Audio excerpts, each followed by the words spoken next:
Hey guys, my name is Ryan and welcome to Overwatch Central. So it's another long-winded video today as I sit down and talk to EeveeA about the Mercy changes. We had a very similar thing go out with D.Va and Low-Key Nerd if you haven't checked that out. These are both players that we did our master guides with on the specific heroes. So we wanted to kind of go over the changes, what they felt about them. In this video, ultimately, I wanted to go over Mercy, whether she's in a better position now. Was this a nerf to a character? Was it necessary? Is there any other things that should have been done to Mercy? And how to effectively play her as well. In simplest terms, is this change a buff or a nerf to Mercy, do you think? Overall, this is definitely a buff, but it also depends on how you look at it.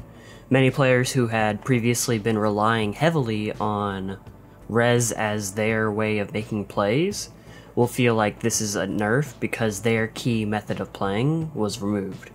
So for people who weren't already used to the concept of making solo reses and their positioning with mobility during Guardian Angel, this will hurt.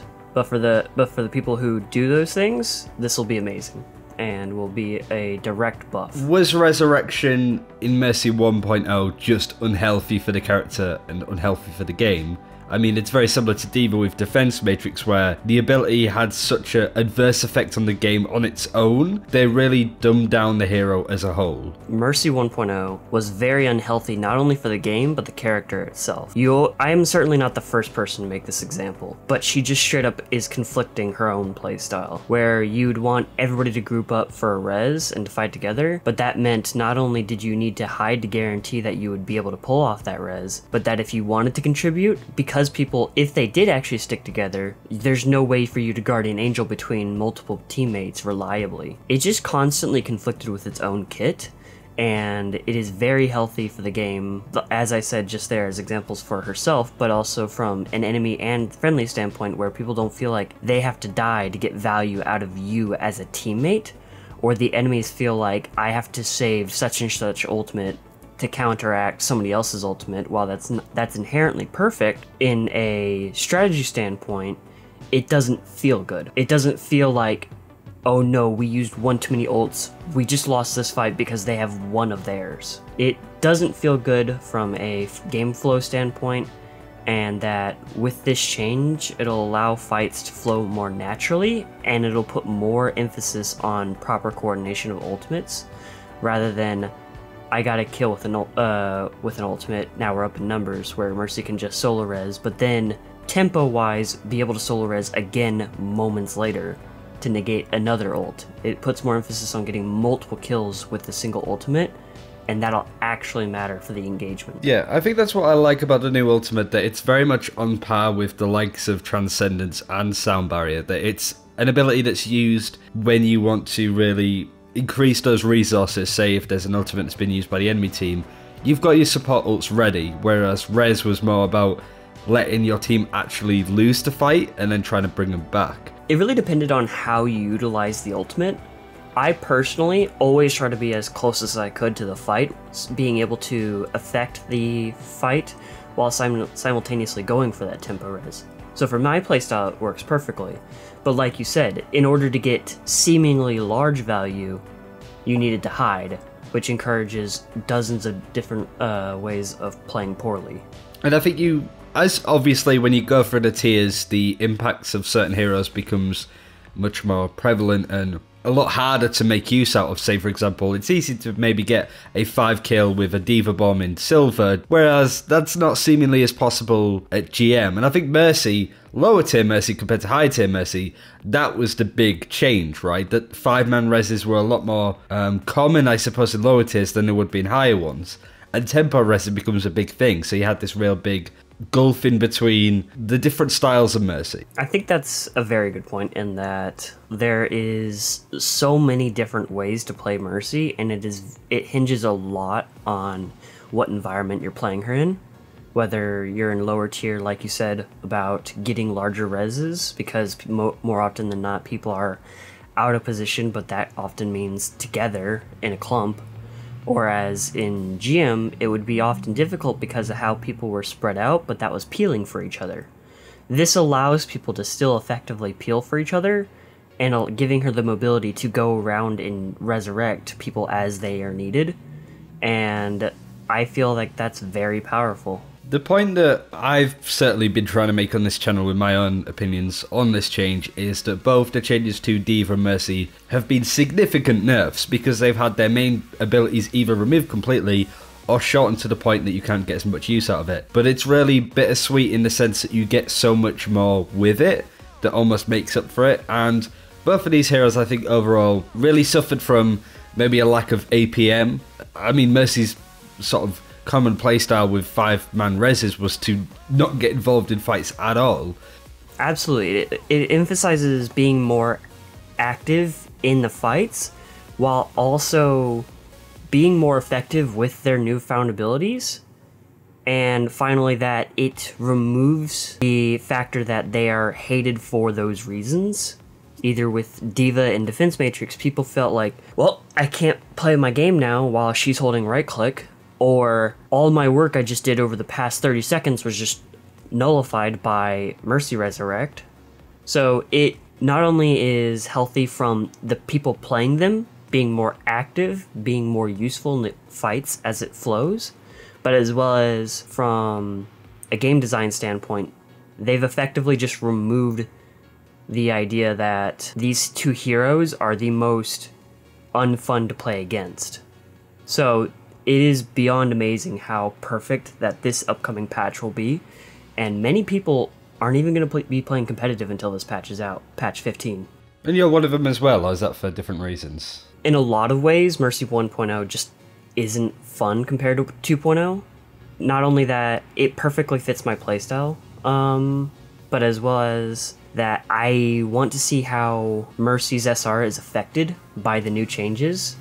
So having it not being placed is pretty important. Mercy in the higher tiers has certainly had a bit of an interesting reaction with the pros, and certainly a lot of divide with how the pros see Mercy players in competitive ladder. Do you feel that these changes are going to sort of fix that? And do you feel that these changes were essentially there to help with that? Or do you feel that there's still going to be some stigma for playing Mercy because of just that's how she is as a character? I feel like for sure the stigma regarding she doesn't need to aim is still there. But the feeling that she gets so much value out of little effort, I feel will fade away. Because that's the thing. 1 Q to res 5 people at once. That felt really impactful for very low effort. Whereas now there's actually more interactivity and decision making regarding who to res and when. So I feel like most of the pros are actually very, very satisfied with these changes, and that we might even see Mercy come about more in the pro scene. What would you say to those Mercy players or anybody that doesn't like these changes, that feel that Mercy has been somewhat ruined, her game style of bringing back multiple people at once is gone, and what would you say to sort of reassure them that these changes are for the better of the hero overall? I think the core thing to keep in mind here is that Mercy as a character was always conflicting with herself, but now it's a matter of Mercy 1.0 was the defibrillator to the heart. The heart stops and you have a chance to get it going, whereas now she is the pacemaker. She is what's keeping the heart beating in your team consistently over the duration of the match. Instead of making that one play, and if you make that mistake of pulling off that play, it's not the end of the world. Whereas now, you can consistently make impact to the fight, bringing people back and healing up specific people to prevent them from being taken down in the first place. Whereas her ultimate also complements her own kit, keeping people alive and giving her the mobility she deserves. So it's really interesting to see how much the new Mercy flows with her own kit properly, and that I think most people will really enjoy playing her now. I asked this question to Low-Key Nerd when we did a similar video talking about D.Va. Obviously, he's not Jeff Kaplan, he's not of the developer team, but in your opinion, why do you think these changes came about to Mercy? His reason was actually to do with viewership, and players or watchers don't want to see the likes of Defense Matrix and Resurrect in a game like Overwatch, especially with Overwatch League being a thing. What do you think the reason was for these changes in particular to come through? I think it's very simply, it wasn't fun. It wasn't fun for the player, it wasn't fun for the viewers, it wasn't fun for the enemy team. No aspect of just pressing Q to make a big play was inherently fun. it was satisfying to make a big play. It was satisfying to feel like you've made an impact, but it's not satisfying to do per se. Holding down right click to save your team, that feels good in what you're doing. It doesn't feel good in I'm just holding down right click. And to a viewer's perspective, like he was probably going for, they don't see any skill per se involved. All they see is some outline that seems to be nullifying damage. Did you ever feel guilty playing Mercy? No, absolutely. I've always felt Mercy was a rather unfair hero, but at the same time, I've kind of, in a way, lied to myself of, oh, but it's her ultimate. The common excuse. But once I started to feel like there's no outplay, especially to rezzing through walls, once I started to figure that out and see from the enemy's perspective of there's no way to outplay me, especially back when rezzing in spawn was a thing, it's just unfair. Many reasons why res was removed is simply that it felt unfair and and unfun to play against. So let's talk a little bit on the second half of the video on how to utilize new Mercy. First and foremost, what common mistakes do you think you're going to see coming out of players with her kit when the likes of competitive comes out with her? It's not so much as an issue that's going to be coming up as much as a mindset that's going to start happening. I said almost instantly when these changes came out, people were saying, oh, now you're not going to have somebody complaining about rezzing, they're just going to ask for res. I personally said instantly, that's not the issue. It's going to be 2 DPS players dead and the Mercy deciding on which one to res. So then this is going to be causing a lot of negative emotions in a team on feeling like one person was picked over the other. So it's going to be interesting to see how teams react to that, because no matter what we do, there's going to be those decisions to make. Which tank to res, which other DPS to res. So I feel like that in and of itself, people are going to have to get used to being picked or not picked, essentially speaking. Would you say there's a little bit of a pecking order then? Because that was a question I was going to ask as well. Who's high on your priority list when it comes to bringing back resurrected players? And also what opportunities as well? I feel like something important is that they're consistently able to contribute to the fight. I had the choice between a Hanzo and a Soldier. Even if that Hanzo's been pretty accurate, I might bring back the Soldier because his ultimate is more viable to clear a point. His damage is more consistent. I can pocket him to get more ultimate charge, and that he brings healing to the team. So while that Hanzo might be effective, I don't feel like he's a higher priority in many situations. Or say, in the case of Zarya, if I feel like some people are constantly being focused down, I might not pick up my D.Va, I might pick up my Zarya for bubbles.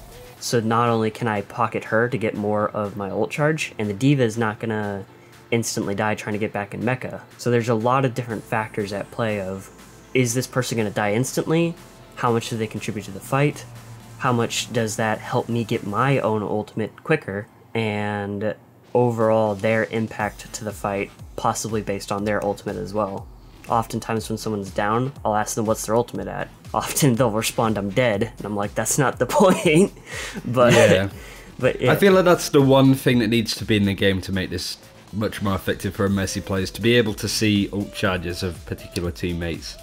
So you know that you can bring somebody back, they can Dragon Blade, or they can Sound Barrier, whatever. Just so you have a better understanding of who's closer to ult than the other one. But when it comes to Mercy's ultimate, I found it really difficult to place when in a team fight you should use it. So I just wondered if you could sort of shed some light on when is the opportune time to actually press Q and to start really pushing your resources out. I feel in many times it's never in the middle, but at the beginning and at the end of the fight. If you use it at the very beginning of the fight, assuming many people don't get picked off, it allows you to get that resurrect off if somebody gets picked off early, as well as allows you to force in your team with damage boost, because 30% damage boost that can move around and affect all 5 of your teammates is very effective and often allows you to shut down enemy ultimates that they might be trying to use to react with. Yeah, so it's more of an engagement now than before. Do you think that's going to cause a lot of problems considering that Mercies tend to use their ultimates at the end of fights? I think many Mercy players will indeed find that issue, but it's as well as that many people don't understand that using at the beginning of the fight, oftentimes, unless your team gets completely shut down by ultimates, means that you'll have it a second time, either in the middle or towards the end of the fight, allowing you to get off of 2 effective ults rather than trying to get off 1 and saving it. One thing I noticed that I started to do during testing Mercy 2.0 was that damage boosting towards the end of the ultimate, and then because my tanks have probably taken damage, using that health to immediately get back up to 30% before even really effectively resuming the fight. I find that you can snowball her ultimate much more than you could before, because it's not about bringing somebody back like it was before, where now they're full health. There's nothing to heal. Where now you can focus on damage boosting towards like the last quarter of the ultimate, and then getting off that healing that you weren't doing with the ultimate towards your next ultimate. I think it's quite easy to get caught out with the ultimate as well. It doesn't take much for a Visor or a High Noon, and I think both McCree and Soldier are going to be much more popular this upcoming meta than before. How do you get by with, you know, using your ultimate and then instantly going down against a Soldier ult? Like, how do you avoid doing that? I'd say in general, people need to be less confident in their mobility, in that they need to stick to the ground more, because you need to pay attention to what enemies are on the enemy team. Like you said, if they have hit scan, you probably don't want to be sticking up in the air. But if they have a ton of close range heroes, that aerial mobility is your key to surviving. So I think it'll help people focus more on who is on the enemy team and what they need to be, where they need to be to avoid them. I think an important key that I might have forgotten in one of the previous points is that one of the reasons why you do want to damage boost as much as possible during that ultimate is also how many pros were using nano boost during some times for Soldier and Zarya. They were using their ultimates, but then when they didn't have their ultimates, purposely nano boosting them to get those key ultimates again quicker. Now you have the opportunity. Yeah, that was very common with Zarya. That was very common with Zarya. Especially in Korea as well, that was a big thing. Where I know Cloud9 did it when it was back in the days of like Showfall and the actual C9ing of certain teams. But they would nano boost Zarya for Showfall to get ultimate and to just put himself in situations where he should be able to survive it. But yeah, I get what you mean. It's, effectively speaking, allowing all your teammates to gain their ult quicker and increasing not only how much just base output of damage your teammates are doing, but allowing them to get the advantage in the fight, allowing everybody to get their ultimate quicker. Is there anything different or anything else that you would change about New Mercy that you've had ideas for that maybe you want to be implemented? Is it very similar to your ideas versus what's actually been put into the game, or? I think right now there's a couple small things that could be changed that could increase the feeling of Mercy currently. Right now, her res range being 5 meters, it doesn't feel 5 meters. In all my testing, it constantly feels either 1 or 2 meters range. And while you can't res through walls anymore, and that's fantastic, right now, you can fly to somebody and you feel like you have to touch them to be able to res, which puts you oftentimes in the line of sight of whatever just killed them. So it feels... Yeah, and it's also worth that you don't get invulnerable as well anymore from resin. That's a definite and very important point, because most Mercies feel like when they fly into res, as long as they are able to get off that res, then they feel that sense of safeness for a split second, where that's now gone. So it'll definitely take some getting used to if nothing changes. It'll put more emphasis into Guardian Angel to get off a res, because you can't, just walking towards a soul, you don't really have that feeling of 5 meters. You basically have to touch it, so having that Guardian Angel towards the target makes it feel less wrong. Yeah, that aspect of her play doesn't feel responsive at all. No, I definitely feel like it needs to be tweaked over time, if not before it goes live. So just to sort of finish on then, what kind of hidden tips and tricks would you say might not be so obvious playing Mercy that you feel should be definitely noted for those that may want to play for the new season? One of the interesting things that are currently on the PTR that possibly might get removed, but we have yet to see, is that when you're using Guardian Angel and you either click it again to cancel it, or you're using Hold the Guardian Angel in Mercy's control settings, you can fly to, say, your Pharah and cancel Guardian Angel, but hold space at the last second while holding W.